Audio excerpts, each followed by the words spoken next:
বন্ধুরা, তোমাদের সঙ্গে এই ভিডিওটা শেয়ার করা হয়নি। আমার বরপেটা শ্বশুরবাড়ি যে গেছিলাম, তো সেখানে ক্লিপিংস নেওয়া এগুলো, ঠিক আছে? তো তোমাদেরকে দেখাবো। তোমরা যারা যারা গাছপ্রেমী, মানে ফুল গাছ যারা ভালোবাসো, প্রকৃতির প্রেমী, তারা কিন্তু অবশ্যই ভিডিওটা পুরোটা দেখো, নাহলে মিস করবে। আমি বলছি, দেখো কি সুন্দর। হ্যাঁ, নিচটাই দেখো এরকম একদম পুরা, মানে এত এত এত বড় বাড়িটার মধ্যে পুরো ফুল গাছ ফুল গাছ ফুল গাছেই ভরা, বেশি মানে গাছ গাছ গাছ।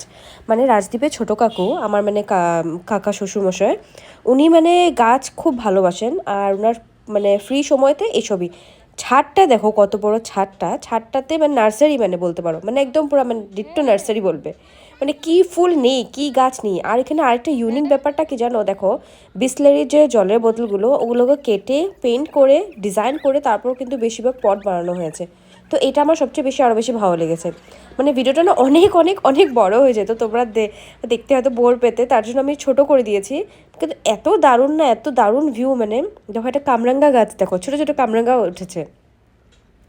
আম গাছ বলো, নারকেল গাছ বলো, কি কি লাগবে, নিম গাছ বলো, ফুল গাছ তো অনেক অনেক অনেক অনেক রকমের। আর ওখান থেকে না আমাকেও কিন্তু অনেকগুলো ফুল দিয়েছে। দেখো নয়নতারাটা দেখেছো, রেড কালার। আমরা বেশিরভাগ কি দেখি পিঙ্ক কালার, তাই না? তো এত ভালো লেগেছে, তাই তোমাদের সঙ্গে শেয়ার করলাম।